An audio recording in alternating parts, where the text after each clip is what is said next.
Hi students, I hope you understood what we have discussed in the previous session about grouped frequency distribution. What exactly grouped frequency distribution and what are the class interval, class size and class mark. And in that grouped frequency distribution table, continuous and discontinuation data. So 0 to 10, for example, 10 to 20, 20 to 30. So this is a called grouped frequency. These are called class intervals. What do you call? Shortly we write as CI. And the frequency 3, 5, 6. This is just example I am taking. These are called class intervals and this is the frequency. So 0 to 10. 10 will not be counted in this group. 10 will be counted in the next group. Size of the class. Size of the class. What is size of the class? From 0 till where? How many values we are counting? 0, 1, 2, 3, 4.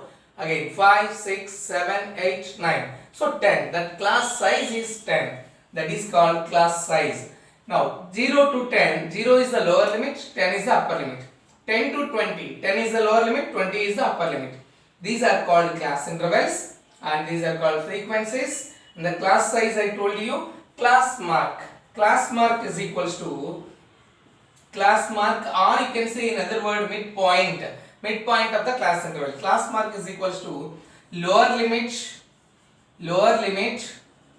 plus upper limit. Lower limit plus upper limit by 2 is called class mark.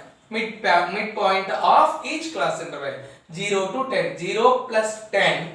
0 is the lower limit, 10 is the upper limit. So 0 plus 10 divided by 2 will give you the 5. That is the class mark. 10 plus 20. 10 is the lower limit. 10 plus 20. For this class interval, if you take 10 plus 20 by 2, which will give you 30 by 2, which is equals to 15. So 15 is the mid value of this class interval, or 15 is the class mark of this class interval. That is how we calculated. And continuous and discontinuation data 1 to 10, then 11 to 20, 21 to 30. If the class intervals are like this, then we call it as discontinuation data or discrete data. We even discussed how to convert this discontinuation data, discrete data as a continuation data by taking the upper limit of a class interval and succeeding class interval lower limit. We take difference of those two and half of the difference we add to the all upper limits, we subtract from all lower limits to get boundaries of the given data. These are called, when you subtract and add, that are called boundaries of the class, boundaries of that particular group. So that is discontinuation data and how to convert into continuation data. Now in this class we are going to discuss how to prepare the given information, how to convert the given information into a frequency distribution table of a grouped data.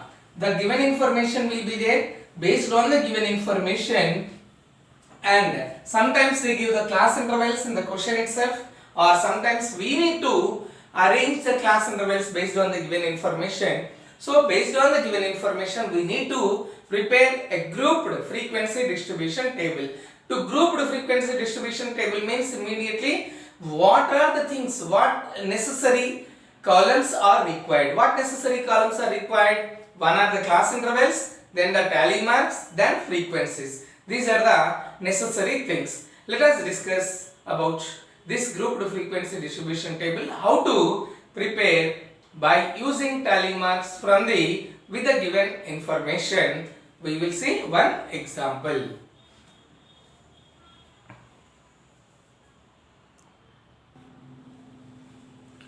Here the data shows, prepare a grouped frequency distribution table for the following information using the class intervals 0 to 5, 5 to 10, etc. The data shows marks of 25 students in mathematics. Out of some test they conducted, for 25 children they collected the marks in mathematics, 14, 10, 15, 9, 18 like this. So 25 students data is collected about mathematics marks. 1, 2, 3, 4, 5, 6, 7, 8, 9, 10, 11, 12, 13, 14, 15, 16, 17, 18, 19, 20, 21, 22, 23, 24, 25. So this is the marks about the students. This data we have to prepare as a continuous grouped frequency distribution table by using the class intervals 0 to 5, 5 to 10. So 0 to 5, 5 to 10. First solution, marks of the students.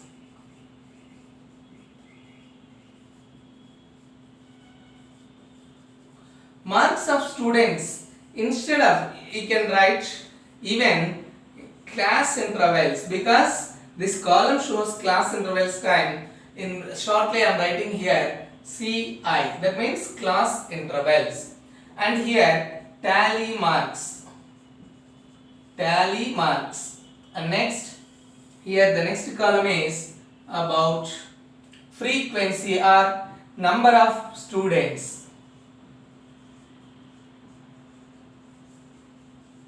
Number of students, that is nothing but frequency. Number of students, that is nothing but frequency. See here, marks of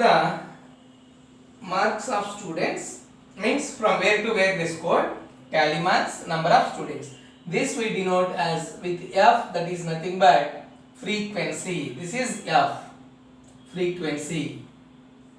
Now observe the data. Class intervals he mentioned 0 to 5, 5 to 10. So 0 to 5. First one 0 to 5. Next one 5 to 10. Next one 10 to 15. The next one 15 to 20. The next one 20 to 25. Is there any other value which is more than 25? 25 or more than 25? Then we need to enter over here. Next column 25 to 30. And while preparing the data, we need to keep in our mind that size of the class as well as range of the class. Size of the class as well as range of the class. Size of the class as well as range of the class we need to keep in the mind. Now here you see 0 to 5, 5 to 10, the mentioned class intervals. Now 0 to 5 means from 0 between 5. 5 will marks if any child is scored, that we will not count in the first class interval, first group, we will count in the second group. 0 to 5, you check it anywhere less than 5 up to 5, I think so, only one place, that is 4 marks. So there is one boy who secured 4 marks out of some test, so here 1. Now 5 to 10 means 5, 6, 7, 8, 9, like this. So is there any child? Here 9, 1. The next, this is also 9, 2. Next, any other place? Next 2. Check it, look at the board, observe it carefully. So 2, 1, 2. The tally marks is 2, the frequency is also 2. Now 10 to 15, 10 you need to count in this group, not here. That's why we did not consider that. 10 we have to count in this group.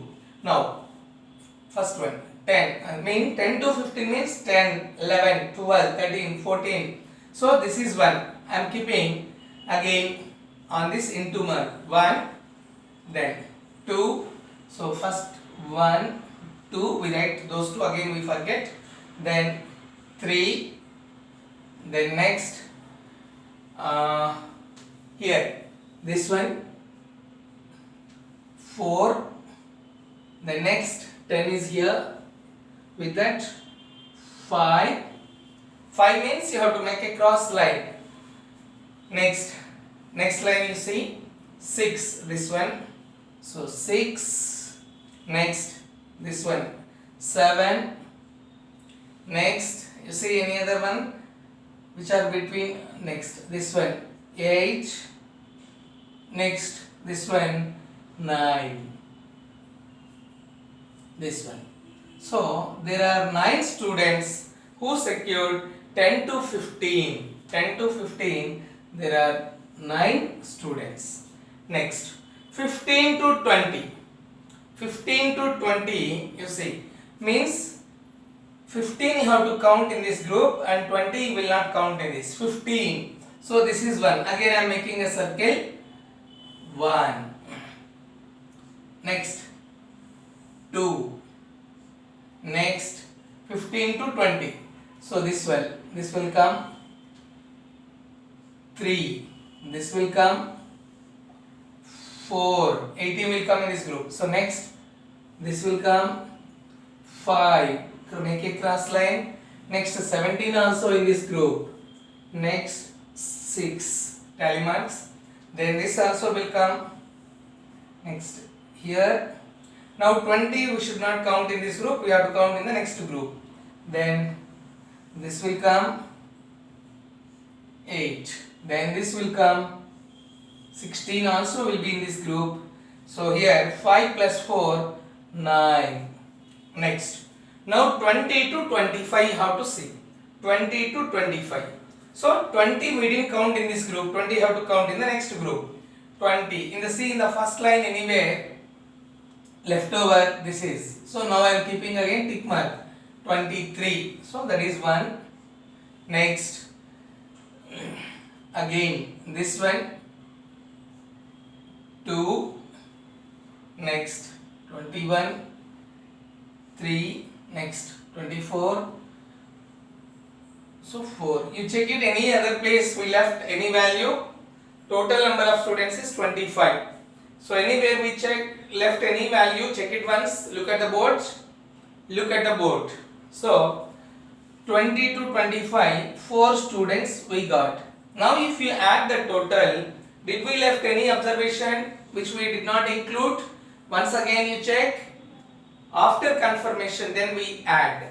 Now 9 plus 4, 13, 13 plus 9, 22, 22 plus 2, 24 plus 1, 25. The data is about 25 students. So therefore the total is equals to 25. The total is 25.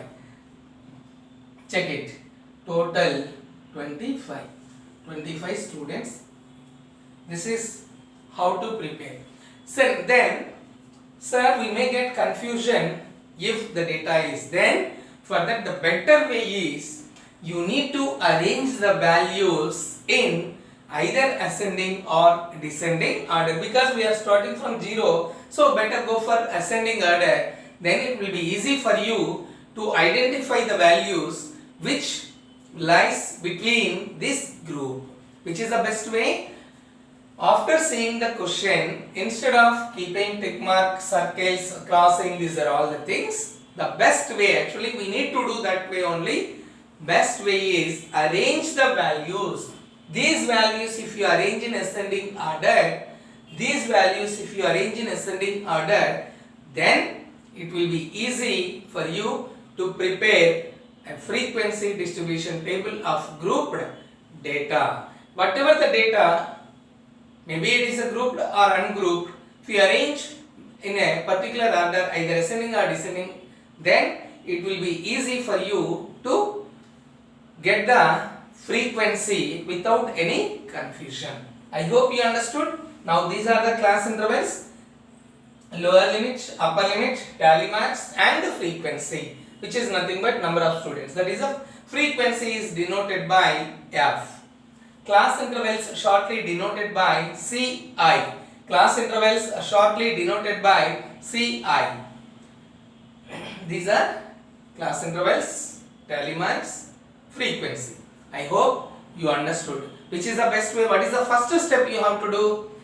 After getting the question, it's better to arrange the values in ascending order so that it will be easy for you to prepare a grouped frequency distribution table.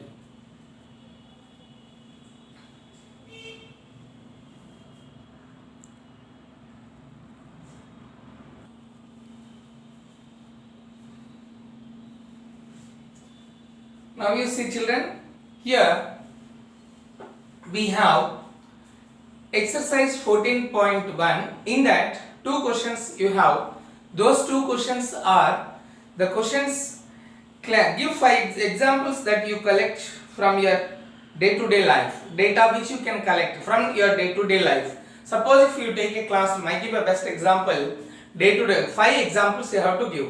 So in a classroom, what data can be collected in a classroom? Classroom maximum we can collect the number of fans, number of lights and the number of benches. So like that you have to give that information. Like that you have to give which examples, day-to-day life, whichever is the best example you feel to collect the data, that you have to write in the exercise 14.1. And again he asked in the question number 2, he said that, what is the question number 2? Classify these data whether it is a primary or secondary data. What exactly primary or secondary data? Already in the first session I told you, primary and secondary data. The person, he or she, for himself or herself, if they for himself or herself, they personally collect, he or she, they personally if they collect the data, that is called the primary data. That is called the primary data. Then secondary data means the data is already is there. The data is already published. The data is already published or unpublished, or collected from the source. Collected from the source in the sense, best example, a bench is already there in the classroom. Benches are already, it is already kept in the classroom. So now you decide which data will come under primary data, which data will come under secondary data. You have to give day-to-day life 5 examples. In those 5 examples, which will come as a primary data, which will come as secondary data. Now in exercise 14.2, question number 1, if you take exercise 14.2, observe it. Exercise 14.2, look into the textbook. Everyone look into the textbook, page number 245, page number 245, page number 245, exercise 14.2. The first question is about the blood groups of some students, some persons, it's not students, some persons, the blood groups of some students. The data is collected, different blood groups A, B, O, A, B, like this the data is collected. That data you have to use frequency, you have to prepare a frequency distribution table. Tell me whether this question is suitable only for frequency distribution table, or can we make a grouped frequency distribution table? Tell me the answer, whether it is a frequency distribution table without class intervals, or can we prepare a class intervals? Yes, we have to use only frequency distribution table. We cannot prepare for such data class intervals, because there are blood groups A, B, O, A, B, like this. So he didn't mention any numbers over there, so that is not, and he did not give class intervals where we have to use. If numbers are there, then only we can. That is about blood groups. So we have to use frequency distribution table. How to prepare frequency distribution table? Here you have to write blood groups. Look at the board. You have to write blood groups. The next one, tally marks. Next one, frequency. Next one you have to use frequency. This is how you have to prepare your frequency distribution table. That here you will be writing A. Then how many times A is appearing, blood group appearing, then frequency, that number of, that shows the frequency. Then B, then O, then AB, like this. I hope you understood how to prepare frequency distribution table. So next we move to the question number 2. Question number 2. Look into the textbook. Question number 2. Everyone. Question number 2 is the distances in kilometers of 40 engineers. Distances in kilometers of 40 engineers is given from their home to workplace. Means 40 engineers are there where they are working and where they stay from the home to their workplace. The distances are mentioned so in kilometers. The distance is in kilometers. You have to prepare a grouped frequency distribution table for this by using class intervals. What are the class intervals are given here? Class intervals are given here 0 to 5. 5 will not include in that. So distances are given in the next question. I am talking about the second question in that. So 0 to 5. Next you have to prepare 5 to 10. Next you have to prepare 10 to 15. Then 15 to 20. Like this class intervals, and here tally marks will come, and the next here will come frequency. 40 engineers data collected. What is the data?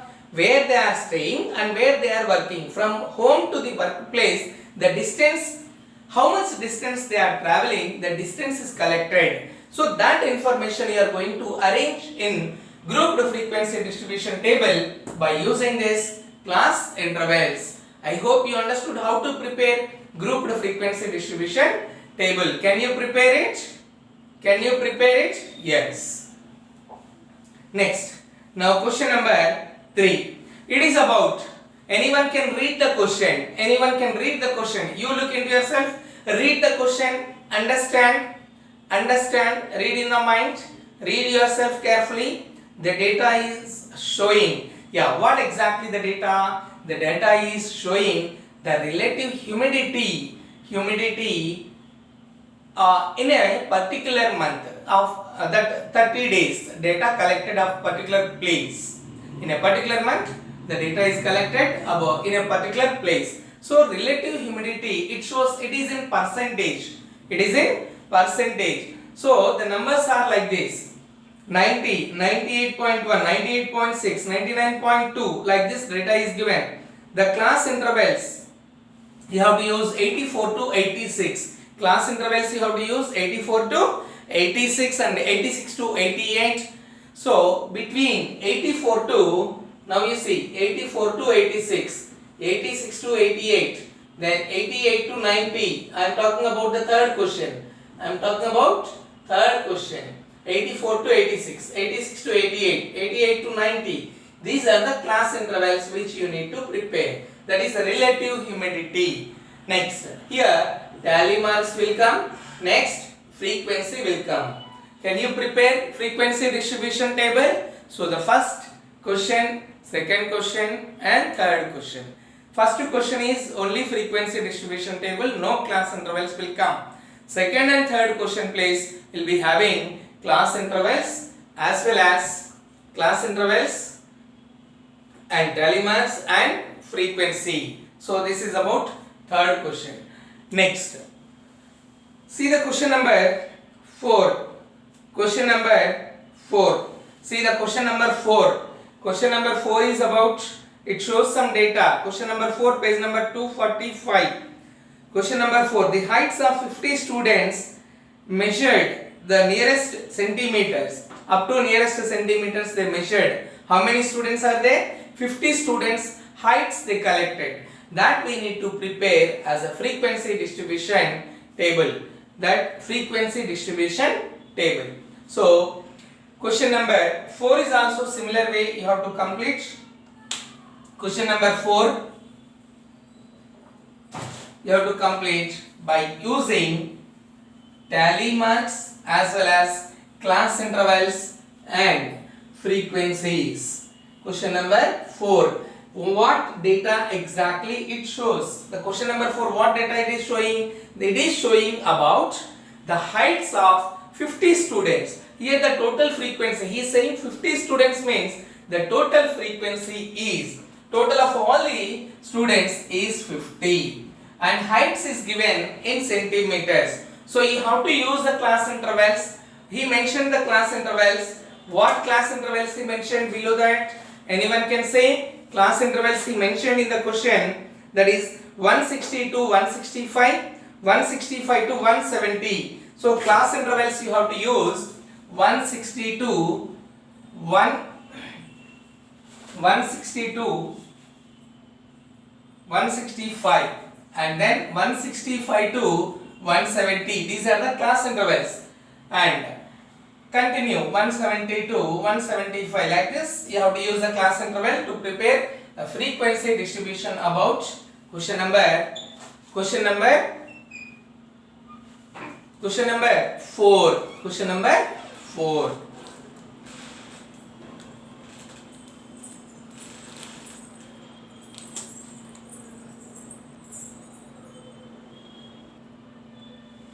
So I hope you understood how to prepare a frequency distribution table by using class intervals and tally marks, then how to obtain the frequencies. So here are some homework questions. Question number 1. Question number is just group, it's not a grouped frequency distribution table. 2, 3, 4 and now question number 6 and 7. It is about again normal frequency distribution. It's not about the grouped frequency. You read once or twice the question before attempting the answer. 7th question is about a pi value. Pi value is given up to some 50 decimal places. Pi value is given about 50 decimal places, 3.14 and so on. 50 decimal, it never ending process. So that by using that numbers you have to prepare a frequency distribution table. Means normally how prepared blood for blood group, now not by using class intervals, by using tally marks, normal frequency distribution table. I think read the question and understand it whether it is a grouped frequency or only frequency distribution table. What makes grouped and a frequency distribution? Grouped frequency means it will have class intervals. Only frequency distribution table means it doesn't contain any class intervals. I hope you understood. Complete the homework exercise 14.2. Question number 1, 2, 3, 4, 6, 7, 8 in your notebook. I hope everyone understood. Thank you children. We'll meet in the next session.